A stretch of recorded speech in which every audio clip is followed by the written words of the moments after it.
Hello and welcome to our discussion of Chapter 1078 of One Piece. The title of the chapter is Escape Time Limit, which refers to the time limit given to the citizens of Egghead Island to evacuate from the island. In a cover story titled Germa 60 SIXS Emotionless Excursion, Volume 33, we are presented with the establishment of NEOMADS, wherein we witness the Judge and Queen holding hands, while Germa soldiers rejoice in the newly formed alliance. Additionally, Reiju and Ichiji can be seen in the background, who appear to be singing. In the beginning of the chapter, we see Stussy utilizing her personal Den Mushi to contact Senamaru. She informs him that Admiral Kizaru will be arriving at Egghead Island with the intention of eliminating the island, Dr. Vegapunk, in his research. To ensure the success of this operation, the world government has taken strong precautions and dispatched a marine force to support Kizaru's fleet.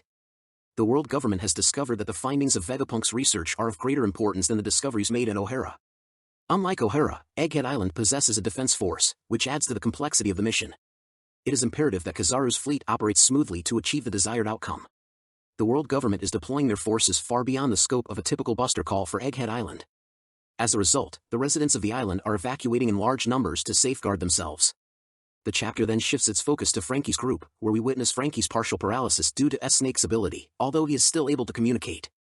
Pythagoras is in tears and queries S-Snake regarding who issued the order. Despite being asked, S-Snake remains silent and instead stomps on Pythagoras, resulting in a massive explosion. The chapter then shifts its focus to Robin's group, who are preoccupied with battling Seraphim. Robin analyzes the situation and becomes concerned that something may happen to Stella. Atlas informs Robin of an old, abandoned lab on Egghead Island that has been sealed for a long time. Robin requests Atlas to take her and Chopper to the lab. The scene then cuts to Sanji's group, where Nami is seen holding Edison, and Brook is in his ghost form. Brook informs the group that he will go and search for Dr. Vegapunk. Meanwhile, Sanji is engaged in a fierce battle with S-Shark. Sanji allows S-Shark to punch him while standing in front of him, but the attack fails to cause any damage. Sanji then tells S-Shark that this is the power of love. The chapter then shifts its focus to Luffy's group, where they are still engaged in battle with S-Hawk and S-Bear. Although Luffy's group has discovered Seraphim's weakness, they are unable to defeat them, as the Seraphims refuse to let their flames extinguish. Suddenly, S-Hawk disappears, and Lucci speculates that he may have changed his target to attack weaker opponents and disrupt the concentration of stronger ones. While Zoro and Kaku begin to track down S-Hawk, Luffy and Lucci continue their fight with S-Bear. The narrative then switches to Bonnie, who is seen sitting and crying in front of her father's memory. The narrator explains that these events occurred one day before the Egghead incident and that the cause of the incident can be traced back to 3 months ago. A new flashback begins, taking us back to 3 months ago when the 5 Elders of Holy Land received a message from a mysterious person. The message claimed that Dr. Vegapunk was researching the Void Century. To verify the authenticity of the message, the world government dispatched Cypher Pole agents to investigate.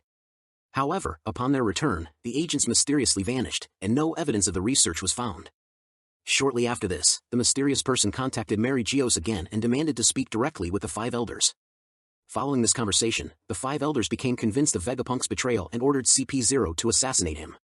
As a backup measure, in case Vegapunk retaliates, one member of the 5 Elders also decided to accompany Admiral Kizaru and a large marine force from all marine bases to Egghead Island. We learn that the fleet heading towards Egghead is already on a scale as large as a war. As the narrator speaks, we see a montage of Elder Saturn, Admiral Kizaru, Vice Admiral Dahl, and some other new marines. This montage is similar to the one before the arrival at Marineford prior to Impel Down.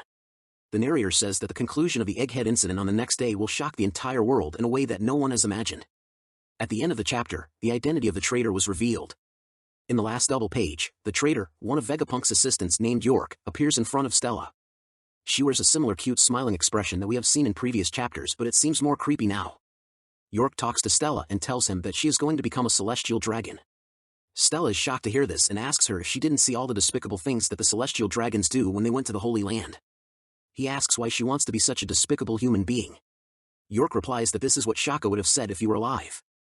She also adds that the other Vegapunks were nuisances, and the world needs only one Vegapunk. That's the end of the chapter, and there will be no break next week. What do you think about the chapter, and what do you think will happen at the end of the Egghead saga? Do you think we will finally witness the power of the 5 Elders, or will Blackbeard arrive on Egghead? Or maybe the Straw Hat Grand Fleet will arrive to save the day, or something else entirely? Let us know your thoughts in the comments section and please like, share, and subscribe to our channel to receive more amazing anime and manga-related content. Thank you for watching.